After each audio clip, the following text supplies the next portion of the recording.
Les jours qui suivent la confrontation entre Nia et Quito sont marqués par une tension palpable dans les deux villages.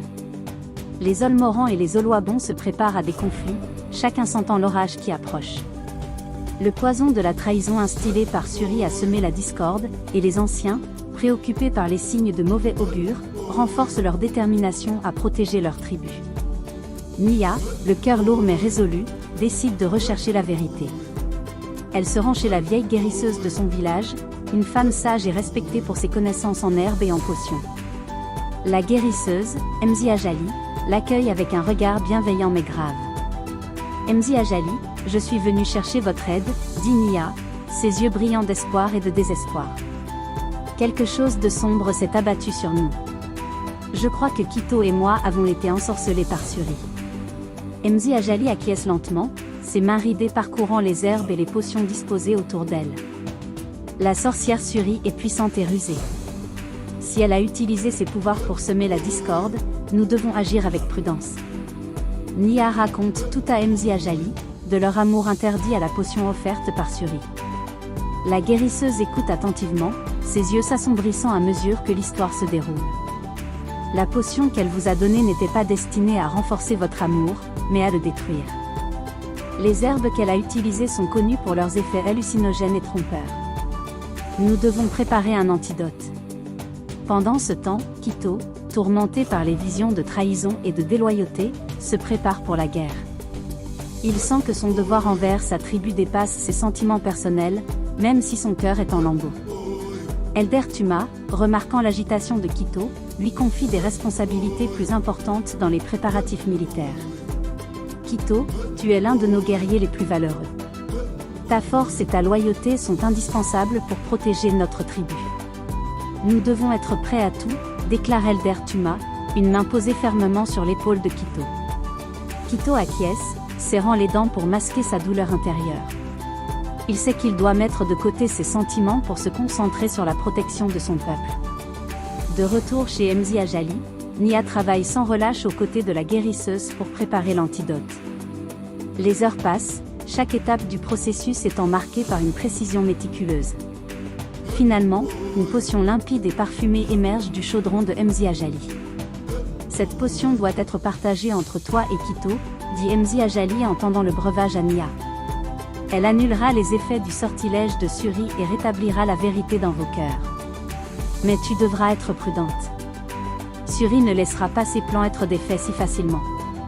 Avec le précieux antidote en main, Nia se met en route vers le village de Quito, déterminée à sauver leur amour. Elle se déplace sous le couvert de la nuit, évitant les patrouilles et les guerriers qui surveillent les frontières. Arrivée près du village Oloibon, Nia trouve Quito dans sa hutte, seule et en proie à des tourments intérieurs. Elle entre discrètement, et son cœur se serre en voyant l'état de celui qu'elle aime. Quito, d'abord surpris, se raidit en voyant Nia. « Que fais-tu ici » demande-t-il, sa voix froide et distante. « Quito, écoute-moi. Je sais que quelque chose ne va pas. Nous avons été ensorcelés par Suri. J'ai un antidote qui peut nous aider à voir la vérité.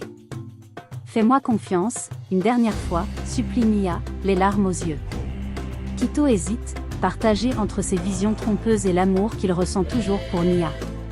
Finalement, il prend la potion que Nia lui tend et la boit, les yeux fermés. Instantanément, les effets de la potion commencent à se dissiper. Les visions de trahison et de tromperie se dissipent, laissant place à la réalité. Quito sent son cœur s'alléger, et lorsqu'il ouvre les yeux, il voit Nia, non comme une traîtresse, mais comme la femme qu'il aime profondément. « Nia, pardonne-moi. J'ai été aveuglé par les visions, murmure-t-il en la prenant dans ses bras. Je t'aime, et je ne veux plus jamais douter de toi. » Nia, soulagée et émue, serre Quito contre elle. Nous devons maintenant unir nos forces pour déjouer les plans de Suri et apporter la paix à nos tribus. Leur amour renouvelé leur donne la force de confronter Suri et de révéler ses manipulations aux tribus. Ensemble, ils décident de retourner chez les Olmorans pour demander l'aide de Mzi Ajali et élaborer un plan pour neutraliser définitivement la sorcière. Ensemble, ils font face à de nouvelles épreuves, mais cette fois, avec un amour inébranlable et une détermination commune à surmonter les forces sombres qui cherchent à les détruire. Leur union, forgée dans la douleur et les épreuves, devient une lumière d'espoir pour leur tribu, symbolisant la possibilité d'une paix durable. Nia et Quito retournent chez les Olmorans avec détermination, portant avec eux l'antidote préparé par Nziajali pour contrer les machinations de Suri. Leur amour, renforcé par l'épreuve du sortilège, est devenu leur force motrice, les guidant à travers les obstacles et les dangers qui les attendent. À leur arrivée, ils sont accueillis avec méfiance par les anciens et les guerriers des Olmorans. Les rumeurs de leur liaison interdite avec les Oloibons ont déjà atteint les oreilles des plus conservateurs de la tribu, et beaucoup voient leur présence comme une menace potentielle. Elder Muro, le père de Nia, les reçoit avec une froideur perceptible. Nia, Quito, expliquez-vous. Que faites-vous ici après tout ce qui s'est passé? Nia, se tenant aux côtés de Quito, prend une profonde inspiration. Père, nous avons découvert la vérité derrière nos tourments. Suri, la sorcière des Oloibons, a utilisé ses pouvoirs pour semer la discorde entre nos tribus. Nous avons un antidote qui peut annuler ses effets. Elder Muro, sceptique mais intrigué, demande à voir l'antidote. Lorsqu'il le tient entre ses mains, une lueur d'intérêt traverse ses yeux. Vous dites que cela peut contrer les machinations de Suri, demande-t-il, ses doigts caressant le flacon. Comment pouvons-nous être sûrs de cela?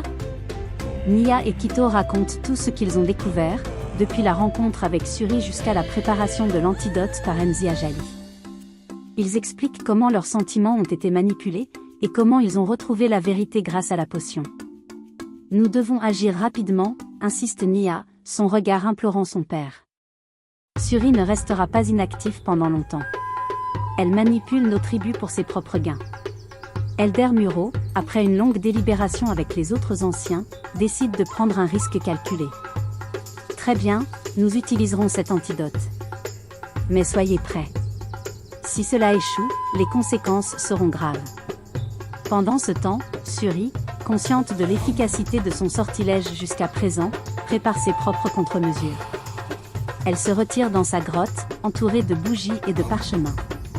Utilisant ses pouvoirs de sorcellerie, elle envoie des visions trompeuses à ses alliés, les convainquant que Nia et Quito sont devenus des traîtres à leur cause. Leur amour est leur faiblesse, murmure Suri en mélangeant des herbes et des ingrédients mystiques dans un chaudron. Mais bientôt, même l'amour ne pourra pas les sauver. Elle concocte une nouvelle potion, plus puissante que la précédente, destinée à renforcer les illusions qu'elle projette dans l'esprit des guerriers Oloibons et Olmorans. Son but est de provoquer un conflit ouvert, une guerre qui pourrait détruire les deux tribus et lui permettre de régner en maître sur les plaines Masaï. Pendant ce temps, Nia et Quito, accompagnés par Elder Muro et quelques guerriers de confiance, se préparent pour leur confrontation finale avec Suri. Ils se dirigent vers la grotte des Oloibons, armés de l'antidote et de la détermination de mettre un terme à la manipulation de la sorcière. La grotte de Suri est plongée dans une semi-obscurité, éclairée par des torchées vacillantes. Lorsqu'ils entrent, Suri les accueille avec un sourire cruel. « Ah, les amants maudits, dit-elle d'une voix glaciale. Vous pensez pouvoir me défier? » Elder Muro avance d'un pas, tenant fermement l'antidote préparé par Nziajali. « Nous savons ce que tu as fait, Suri. Tes machinations ont assez duré. » Suri rit, une sonorité sinistre résonnant dans la grotte. « Vos tribus sont déjà en train de se déchirer. Mon travail est presque terminé. » Sans plus attendre, Elder Muro et les guerriers lancent une attaque coordonnée. Ils jettent l'antidote sur Suri, espérant que cela brisera son contrôle sur les esprits des Masaï. La sorcière tente de riposter avec ses pouvoirs, mais la force combinée des Olmorans et des Oloibons est trop grande. La potion prend effet, dissipant les illusions et les visions trompeuses dans l'esprit des guerriers. Ils reprennent conscience de la réalité, réalisant l'étendue de la manipulation de Suri. « Non !» crie-t-elle, ses yeux s'élargissant de rage et de désespoir. Suri est finalement maîtrisée et emmenée en captivité, ses pouvoirs scellés par la détermination des tribus unies. La paix commence à être rétablie entre les Olmorans et les Oloibons, alors que les guerriers se serrent la main, reconnaissant la futilité de la haine et de la division. Nia et Quito, se tenant côte à côte, regardent le soleil se lever sur les plaines Masaï. Leur amour a survécu aux épreuves, devenant un symbole d'espoir et de réconciliation pour leur peuple. Nous avons surmonté tant d'obstacles, murmure Nia, souriant à Quito. Et nous continuerons à surmonter tous les défis, ensemble, répond-il, pressant sa main contre la sienne. Ainsi se termine la saga des amants maudits, une histoire de passion, de trahison et de rédemption au cœur des plaines Masaï. Leur amour, forgé dans les flammes de l'adversité, restera gravé dans les mémoires, rappelant aux générations futures la force de l'unité et de la vérité contre les ténèbres de la manipulation et de la haine. Avec la capture de Suri et la dissipation de son influence maléfique, les tribus des Olmorans et des Oloabons entament un processus de reconstruction. Les cicatrices de la division sont profondes, mais l'espoir d'une paix durable brille à l'horizon, porté par la résolution des amants maudits, Nia et Quito. Les anciens des deux tribus se réunissent pour formaliser un traité de paix, scellant l'alliance entre les Olmorans et les Oloabons. Ce traité inclut des accords de coopération mutuelle, des échanges culturels et commerciaux, ainsi que des mécanismes pour résoudre pacifiquement les différends futurs. Elder Muro et Elder Tuma, représentant chacun leur tribu, jouent un rôle crucial dans les négociations, utilisant l'expérience acquise des récents événements pour guider leurs décisions. Nia et Quito, quant à eux, deviennent des symboles de réconciliation. Leur amour, jadis condamné et tourmenté par les forces extérieures, est désormais célébré comme une force unificatrice. Ils sont invités à raconter leur histoire devant les jeunes générations, soulignant l'importance de la compréhension mutuelle, de la confiance et du respect au-delà des différences tribales. Dans le village des Olmorans, Nia retrouve sa place parmi les siens, mais son lien avec Quito et les Oloabons reste fort. Elle passe ses journées à enseigner aux enfants les traditions Masaï, mettant l'accent sur l'importance de préserver l'histoire et la culture de leur peuple. Quito, de son côté, travaille à renforcer les défenses de son village tout en promouvant des initiatives de paix et de réconciliation avec les Olmorans. Pendant ce temps, Suri est détenue sous haute sécurité, ses pouvoirs magiques neutralisés par des talismans et des rituels anciens. Bien que certains membres des tribus expriment le désir de la punir sévèrement pour ses actions, Elder Muro et Elder Tuma décident qu'elle sera jugée équitablement devant un conseil des anciens des deux tribus. Son sort dépendra de la justice impartiale et de la volonté de se tourner vers l'avenir plutôt que de s'enliser dans les querelles du passé. Les saisons passent, marquant la guérison progressive des plaies laissées par les événements tragiques. Les chants fleurissent à nouveau, et les chants traditionnels résonnent à travers les villages réunis des Olmorans et des Oloabons lors des célébrations communautaires. Les jeunes Masaï grandissent en entendant l'histoire des amants maudits, une histoire qui rappelle les dangers de la division et la puissance de l'amour et de l'unité. Nia et Quito se marient finalement, leur union célébrée par les deux tribus dans une cérémonie spectaculaire où les traditions des Olmorans et des Oloabons se mêlent harmonieusement. Leurs vœux sont prononcés devant les anciens, symbolisant leur engagement à marcher main dans la main vers un avenir meilleur. Le dernier chapitre de cette saga se termine avec un regard tourné vers l'avenir.